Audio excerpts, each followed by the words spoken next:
Take 15. So part of our Back to Basics series is all about what checks should you do to your bike to make sure that when you get on it at the start of a ride that it's going to do you well and be really safe and secure for you to ride. Do you well? Do you well, yeah. Okay. Cornish saying. For advanced bikers, we use various mnemonics, but one that we do use is called POWDERY.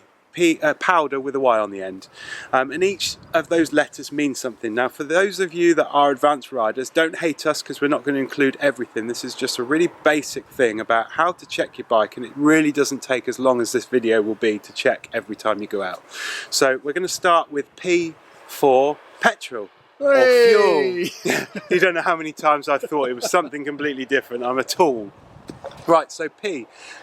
You need to make sure you've got enough fuel for your journey. So if you're going to go out on your journey and you're going to do 50 miles, you need to make sure that you've got enough fuel.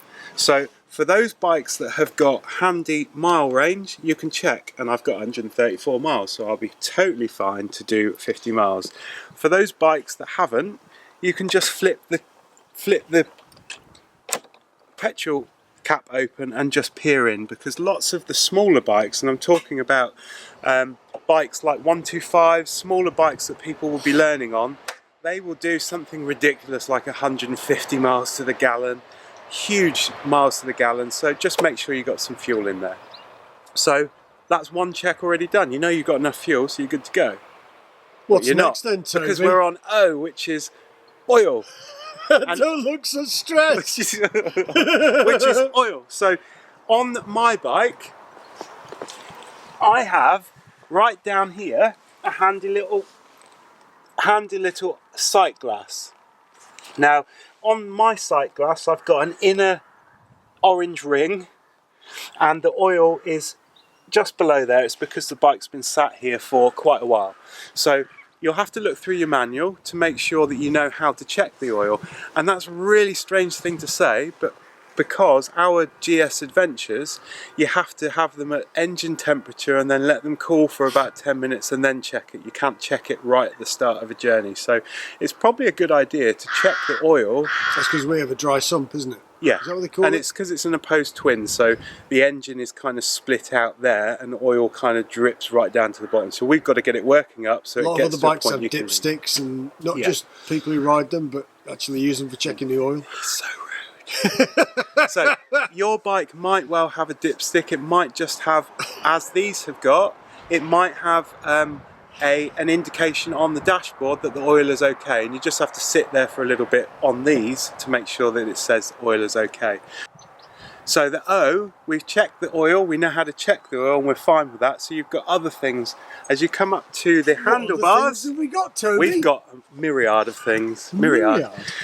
We have got brake fluid up here, and on most bikes you've got handy little sight glass there, and you can see that there's enough in there, so it's fine. You can use the brake lever just to make sure it's working okay, and you've got a bit of resistance. So come around this way, Mark, because I nearly went the other way then, sorry about that. On our bikes we've also got a rear brake fluid reservoir, so you just need to make sure that there's some in there, and you've got a minimum and maximum. It's really self-explanatory. The other thing to check is that on your fork seals, now these are upside down forks, so that they are, on some bikes they're up the other way, but here is where the seals are. So just running your fingers around just to make sure that you've got no oil and that you've got no goo that's built up, which could be the fact that oil's come out. Yeah, it is. That could have meant that oil has come out and seeped down. So just make sure they're okay. And the reason that you check that is because if you're losing oil, your dampers or your suspension isn't going to perform the way it should do. Should your bike be clean as well? We'll get to that. There's a clean bike. There's not so clean bike. Now, if you're lucky enough to have... What's this then? This is clutch fluid. Oh, okay. Now, the clutch fluid, as you can see, hasn't got a sight glass on there, and you shouldn't really be taking it off. So that's kind of one of the things that you would do when you get into a service, or if you get a warning on the dashboard to say that you need to check it. But just be wary, if you haven't checked it for 6 months, it might be worth just whizzing it off and just checking it. But if you're going to put new fluid in there, that's one of the things that you shouldn't put fluid in from an open tin. It's got to be a new tin, isn't it, because it goes off. So if you're lucky enough to have a bike like we are, we've got a shaft drive. So we also need to check when we're looking at oil and all that sort of stuff that there isn't any leaks of any oil coming down on the bottom. You just run your hand down. Obviously it's got dirty because the roads are filthy at the moment, but there's no signs that any oil is seeping out of anywhere. And we also then need to check casings and things like that, just to make sure there's no general oil leaks on the engine. So while we're looking at oil, we said about a POWDERY twin, our engines stick out. Lots of engines that are inline or 4 cylinders, that sort of stuff, they're quite flush. Just give the engine just a very quick check over, just to make sure that you're not seeing any oil come down through all the seals and that you're not losing anything. And more often than not on a 125 bike, you'll see the oil filter sticking out. It's usually a round cylinder that screws on. That makes sure that the oil is circulating through the engine and it filters it. So just make sure that that's not leaking as well. That is oil. What's next, Toby? Next we have W, which is for water. Now water, if you come round on our bikes, these are the liquid cooled. They don't say water cooled, they call them liquid cooled because they're part oil and part water cooled.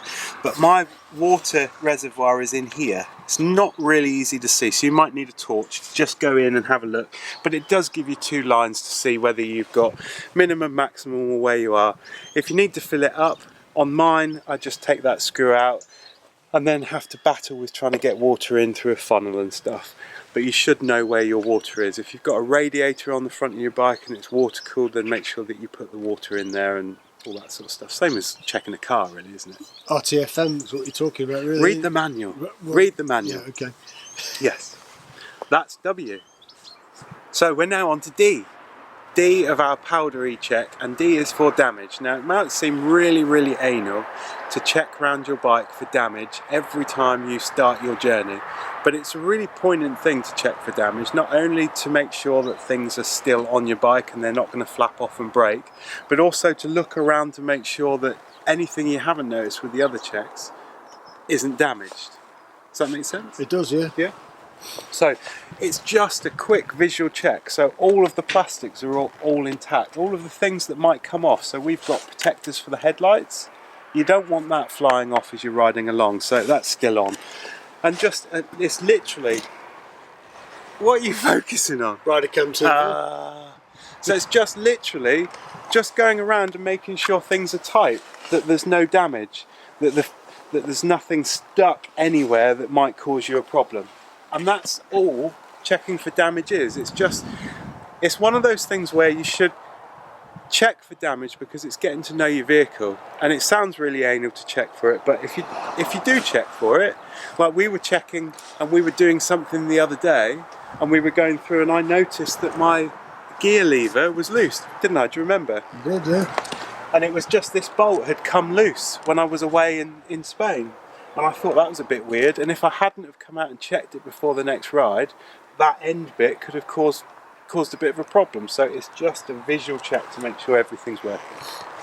What else is part of D? Drive and things chain, like that. Yeah. We haven't got a drive, but we've got a shaft, eh? Yeah, we've got a shaft. Now we have checked the shaft for oil leaks and that sort of stuff under the O, but if you've got a drive chain, or even you can do it as a separate thing, a shaft, your drive chain, you need to make sure that it's adjusted properly. And again, we'll go back to saying read the manual, because you'll know what your chain variances should be, whether it's 1 inch, 2 inches or whatever, so it's not flapping about, because that chain, like the shaft, or unlike the shaft, the chain is exposed. So if your chain is too tight, it's going to cause issues with damaging the sprockets and the cogs and stuff that make the chain go round. If it's too loose, it's also going to have the same effect to damage those, but also run the risk of coming off and then whacking the back of your leg and chucking you off the bike. So just make sure that you've gone round the chain, make sure that the links are still in one piece, that they're not overly worn, that the cogs that fit into the chain aren't overly worn, that's your sprockets, because that might be time to then think about changing that chain and changing the sprockets. And you should know through looking through your manual when you should be doing that and why you should be doing that. And just make sure that it's well oiled, because very often we forget, a lot of people that are new to biking forget that that chain will pick up lots of dirt from the road, and just make sure that it doesn't become congealed on the chain and then start causing problems and getting stiff, that it still needs to be lubricated, because that's going around very, very fast as you're riding the bike to give you the power to the back. And on a shaft, also things to check are the little rubber seals on them there. Yeah.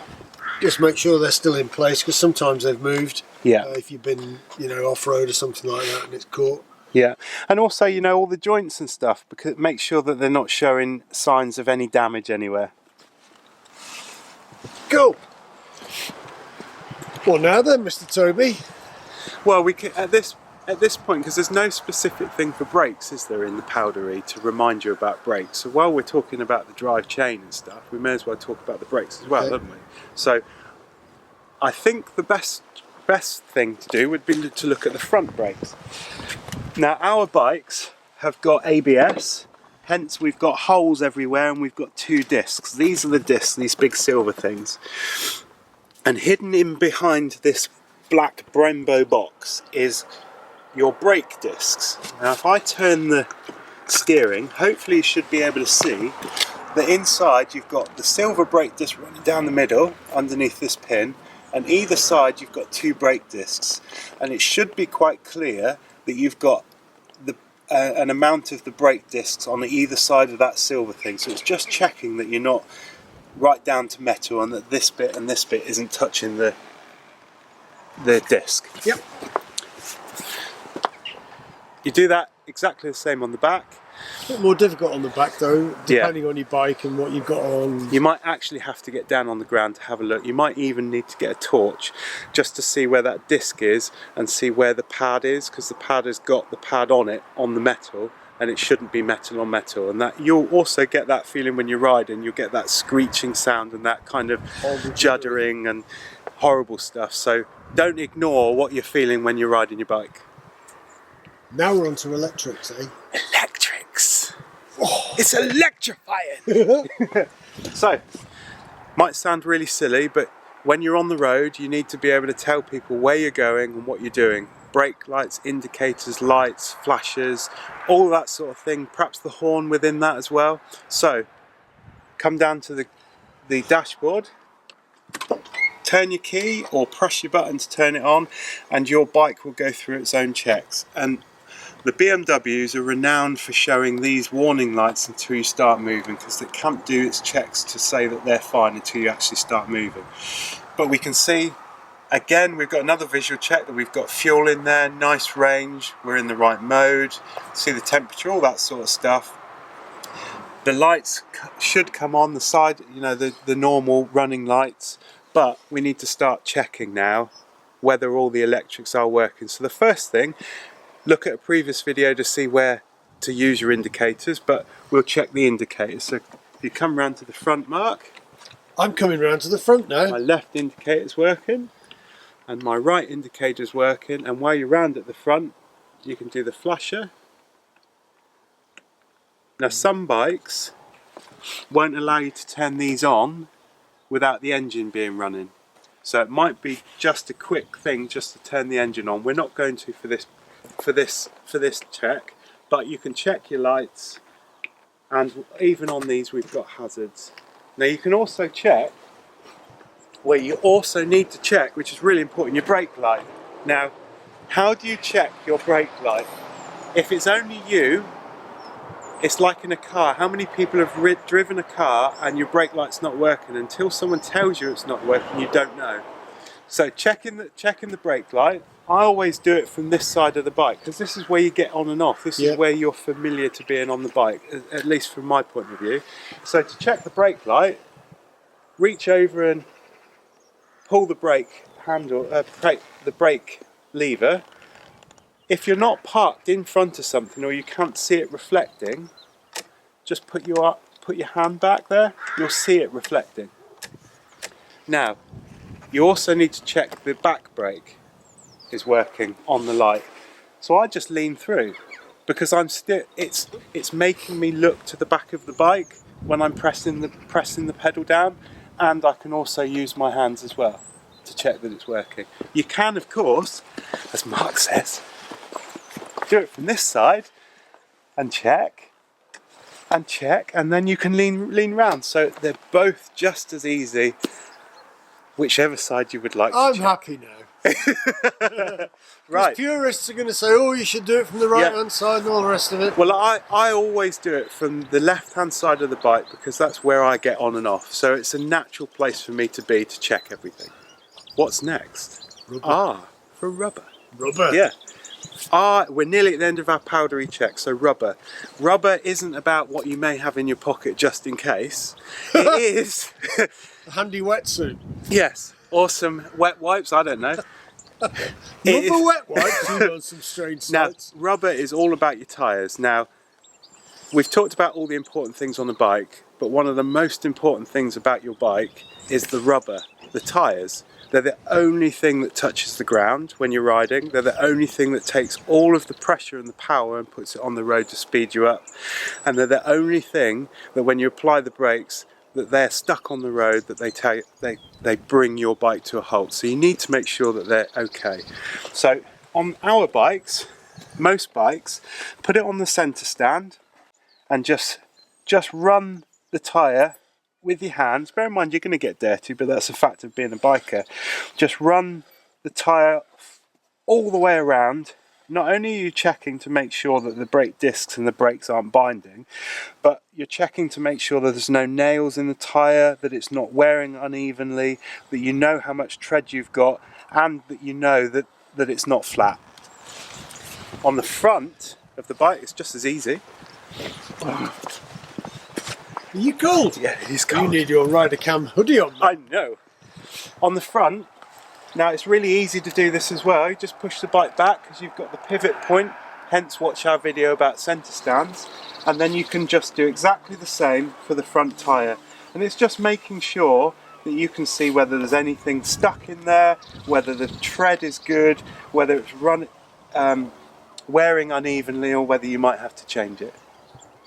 And the minimum amount of tread is 1mm over 75% of the tyre surface. Yeah, and that's a whole new argument of where you test it and how you test it. Some tyres have tyre wear indicators on. We have got a video about tyre wear indicators. Have a look at it. But the general rule of thumb is test every row on the tyre, and if in doubt, take it to a shop and find out. What's next then, Toby? I bet it's why. Yeah, it's all about you. All about you. You being the rider. And the reason that we say that on the end of the check is because it's very often missed from people. What am I like? Am I okay to ride today? When did I last have a drink? It's all that silly stuff that we kind of forget. It's all too easy to get on a motorbike or into a car and drive when you've had a drink 5 or 6 hours ago. But more importantly than that, we all know about all that stuff about drink driving and you shouldn't do it, drink riding, all that sort of stuff. However, have I just had an argument with my partner, with my family? Am I having a really bad time at work? Am I feeling a little bit down? Am I in a fit state to be on the bike and ride? Bear in mind that the concentration level that you have to have when you ride a bike is about 1,000,000 times what it has to be in a car, because we're looking out for those cars, not seeing these bright coloured bikes with lights and day glow things everywhere, and they still don't see us, so giving us the best chance of riding. So if you're in doubt, don't ride. Go and have a cup of tea, chill out for a little bit and make sure that you're okay to ride. And that is the end of why. And that is the powdery check. Really simple. It will be done a lot quicker than the time you spent listening to this video. I hope that's helped. It's certainly something that we do at the start of every day, certainly when we're on a tour, but definitely every time that we get on the bike to ride it and we know that we're going for a ride. It takes 5 minutes of your life, but it could save your life when you know that your bike is roadworthy and that you're roadworthy. So if you like the video, give it a massive thumbs up. I'll put a subscribe button here somewhere and we'll see you in the next video.